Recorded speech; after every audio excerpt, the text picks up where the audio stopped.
de assunto sério agora. Para tudo, pelo amor de Deus, que vocês estão fazendo. Eu digo assim, não sai daí, claro, né, da nossa programação. Tira o celular, foca aqui em mim, ou chega bem pertinho do celular, porque a gente vai falar aqui um assunto muito sério. A gente já vai abordar o AVC. Para quem não sabe exatamente o que é o AVC, o acidente vascular cerebral. Ele também é conhecido como derrame cerebral, que é, na verdade, uma condição que afeta milhares de pessoas no mundo. Infelizmente, é uma das principais causas de morte e de incapacidade permanente em adultos. Em termos de estatísticas, bora falar? O AVC, ele afeta milhões de pessoas em todo o mundo, a cada ano. Então, de acordo com a Organização Mundial da Saúde, a nossa OMS, cerca de 15 milhões de pessoas sofrem AVC a cada ano. E 5 milhões delas acabam morrendo, né? Como esse resultado. Agora, no Brasil, estima-se que cerca de 100 mil pessoas morrem devido ao AVC a cada ano. Embora essas estatísticas, elas possam e são assustadoras, é importante lembrar aqui, gente, que tem muitas medidas que a gente pode tomar para prevenir e tratar o AVC também, que é o diagnóstico precoce e o tratamento imediato. Não adianta. Eles são fundamentais para melhorar as suas chances de recuperação e, principalmente, evitar sequelas permanentes. Coloca a foto do nosso doutor querido, o doutor Murilo Cardoso, o nosso médico especialista em geriatria, vai bater um papo com a gente daqui a pouquinho, aliás, agora, a respeito desse tema, para a gente chamar a atenção e abordar esse assunto com os nossos familiares. Eu, como apresentadora, como mãe, futuramente como avó, futuramente como sogra, eu acho que eu digo assim, tem que cuidar da nossa família. O doutor Murilo, ele trabalha a fundo nessa prática. Então, ele construiu uma empresa para cuidar dos nossos vovôs e vovós. E um dos assuntos que ele aborda dentro da sua clínica, do seu espaço, é sobre infarto e sobre AVC. Por isso que hoje essa matéria é tão importante. Pode rodar. Olá, boa tarde. O assunto que vamos discutir hoje é AVC. Nós temos alguns vasos sanguíneos que levam sangue para o cérebro. Se esses vasos entupirem ou ter alguma obstrução, nós temos o AVC isquêmico. Ou também nós podemos ter o extravasamento ou rompimento desse vaso. Nós temos o extravasamento de sangue no tecido cerebral e aí nós temos o AVC hemorrágico.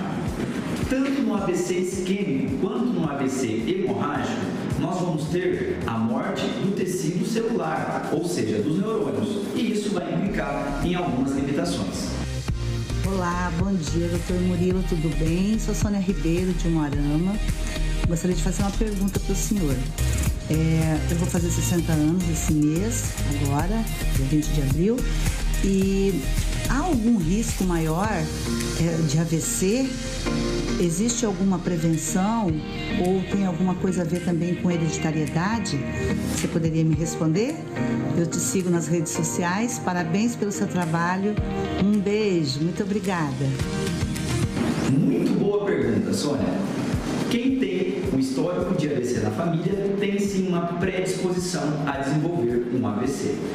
Não só o AVC, mas quem tem alguns fatores de risco, como dislipidemia, que é alteração no colesterol, hipertensão arterial, diabetes, sedentarismo, uso abusivo de álcool, fazer uso do tabaco, né? Pacientes fumantes têm um risco aumentado de desenvolver o AVC. Sônia, então como nós podemos ver, 80% dos AVCs podem ser prevenidos. Que tipo? Como? Mudando o estilo de vida, né? Então nós sabemos quais são os fatores predisponentes, então nós podemos fazer uma boa alimentação, ter um controle adequado do colesterol, do diabetes, da hipertensão, também podemos fazer atividade física, sair um pouco do sedentarismo e tudo isso vai ajudar no controle e prevenção do AVC.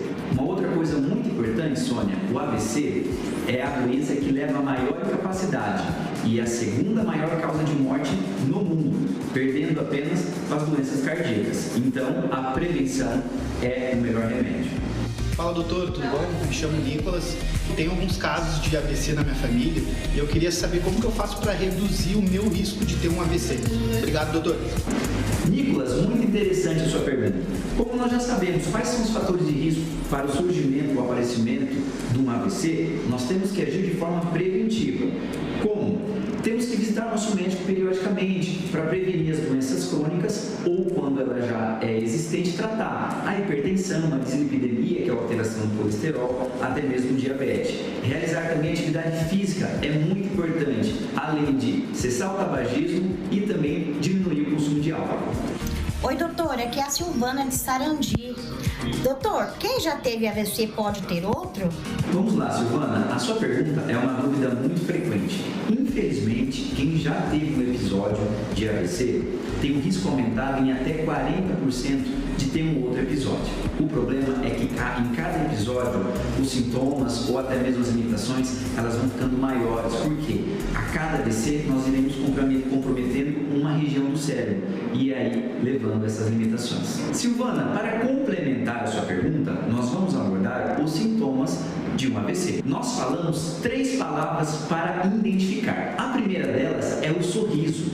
Peça para a pessoa sorrir. Se ela tiver alteração na mímica facial, provável que esse paciente pode ter um AVC. A segunda delas é o abraço, ou pedir para esse paciente elevar os braços. Como o AVC acomete um lado do corpo, um lado eu vou ter uma força preservada, mas de um outro uma força diminuída. E o terceiro delas é pedir para o paciente falar ou cantar um trecho de uma música. O paciente que sofre com AVC também tem uma alteração na fala. Você percebendo um desses 3 sinais, alteração na mímica facial, alteração na força muscular de membros e alteração na fala, você precisa procurar um pronto atendimento com urgência. Olá, doutor, boa tarde. Me chamo Letícia, sou aqui de Sarandi. Doutor, quanto tempo leva uma pessoa para se recuperar completamente de um AVC? Ótima pergunta, Letícia. Quem tem um AVC ou algum familiar, essa é uma dúvida muito frequente. Quanto tempo nós levamos para recuperar? Isso vai variar muito do que?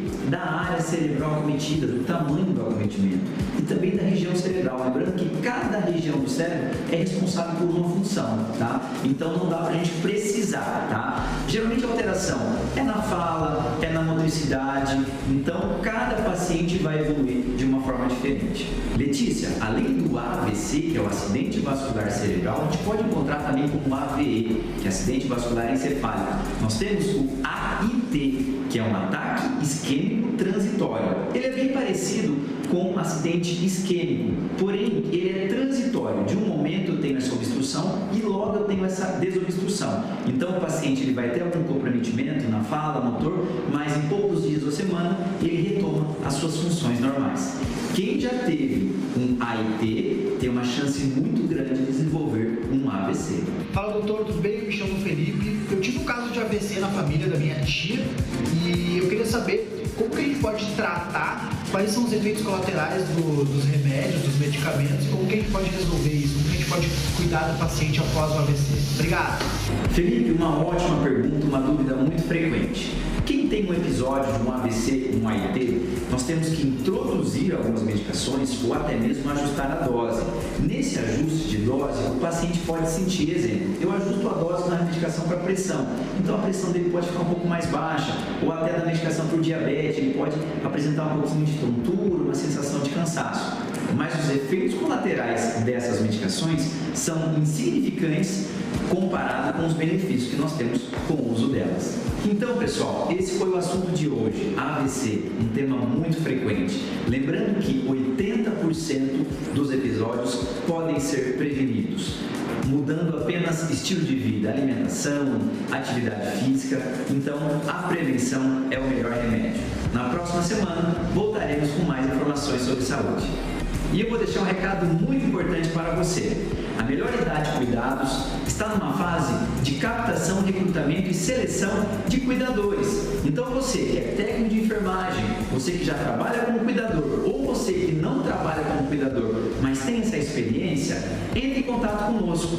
As informações estão aqui na tela. Entre em contato no nosso site melhoridadecuidados.com.br ou manda uma mensagem no WhatsApp e você será prontamente atendido. Valeu, doutor. Viu só? Então, você que é da área da saúde, tá? Você que gosta de cuidar realmente, né, dos nossos vovôs e vovós, você que gosta de cuidar de fato, você que é atenciosa, cuidadosa, é o seu momento de brilhar, tá bom? Então, Melhor Idade Cuidados é uma clínica que vai receber você, vai treinar você, vai te capacitar. Então, tá aqui, ó, o arroba Melhor Idade, risquinho, né, o underline ali, ó, cuidados, e o site melhoridadecuidados.com.br, o WhatsApp na tela, 99122-6065. Faça parte desse recrutamento, venha ser um grande sucesso e dá amor a quem precisa, com a ajuda de quem realmente entende, que é o Dr. Murilo Cardoso, o nosso médico parceiro aqui do programa com especialidade em geriatria, tá bom? Recado dado pra vocês, doutor. Sinta-se beijado e abraçado. No dia do beijo é abraço e a gente se vê na próxima quinta-feira, tá bom? E o tema da nossa semana, inclusive da semana que vem, vai ser sobre infarto, tá, gente? Vai ter depois mitos e verdades com o doutor também, então vai ser bem legal. Fala, produção!